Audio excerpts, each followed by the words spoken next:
Hello बच्चों, चलिए प्रश्न को देखते हैं। तो दिया गया प्रश्न है कि उदाहरण देते हुए भर्जन व निस्तापन में अंतर बताइए। तो हमें क्या बताना है कि भर्जन व निस्तापन में अंतर।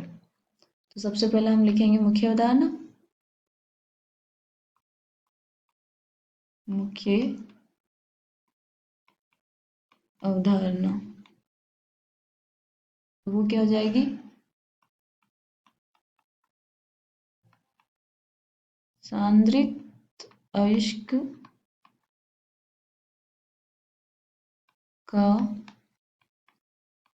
धातु ऑक्साइड में परिवर्तन। ठीक है, तो हमें पता होना चाहिए कि सांद्रित अयस्क का धातु ऑक्साइड में परिवर्तन किस विधि से किया जाता है। तो हमारे जो सामान्य दो विधि होती है, एक तो निस्तापन, एक है भर्जन के द्वारा।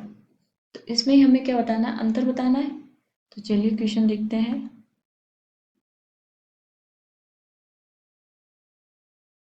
तो हम सारणी बना लेंगे। अंतर बताना तो हम सीधा सारणी से ही शुरुआत करेंगे। इधर क्या लिखेंगे हम? भर्जन, इधर निस्तापन।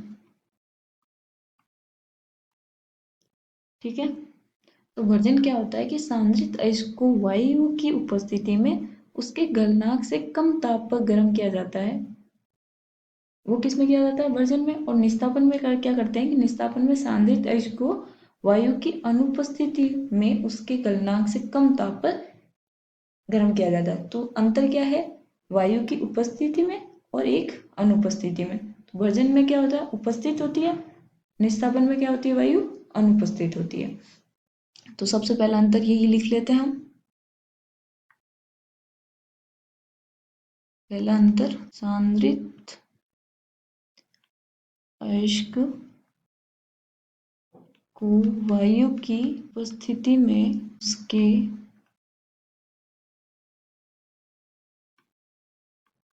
गलनांक से कम ताप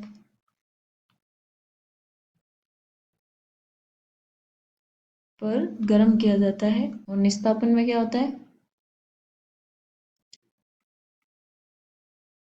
सांद्रित अयस्क को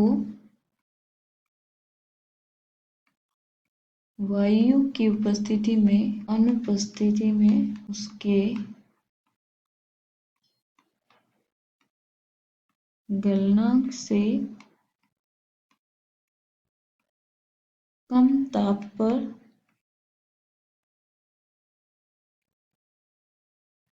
गर्म किया जाता है। दूसरा अंतर क्या है कि जो भर्जन है वो क्या है? एक रासायनिक परिवर्तन होता है भर्जन में। और निस्तापन में क्या होता है कि इसमें कोई भी रासायनिक परिवर्तन नहीं होता है, तथा इसमें क्या होता है? H2 CO2 आदि छोटे कण बाहर निकल जाते हैं। तो ये हम दूसरा कारण लिख लेंगे यहाँ पे। इसमें रासायनिक परिवर्तन होता है। तो इसमें क्या हो जाए? इसमें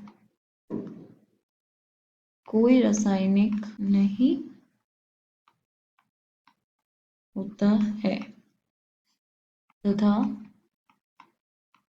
इसमें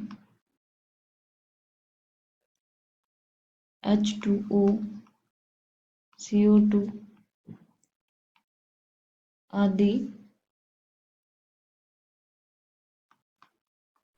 छोटे कण बाहर निकल जाते हैं। ठीक है, तो अब हमारे पास तीसरा अंतर क्या है? ये सल्फाइड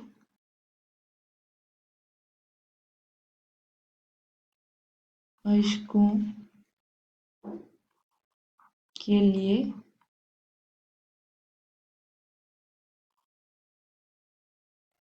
किया जाता है। ऑक्साइड व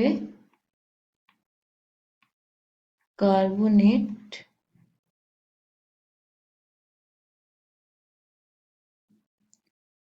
अयस्कों के लिए।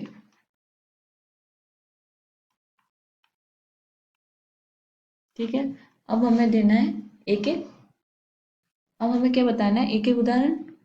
तो जो होता है मैं अंतर में लिख दूंगी मैं उदाहरण। उदाहरण क्या है वर्जन का, जेड को जेड एन एस का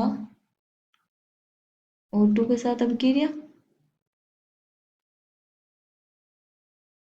ये क्या बनाएगा 2ZnO प्लस 2SO2। दूसरी क्या है PbS, PbS को 3O2 के साथ अभिक्रिया कराने पे क्या बनेगा 2PbO प्लस 2SO2। ठीक है, तो ये आ गया हमारे क्या वायु की उपस्थिति में मतलब ऑक्सीजन से अभिक्रिया करेगा। और उदाहरण किसके निस्तापन के उदाहरण क्या हो जाएगा, ऑक्साइड व कार्बोनेट।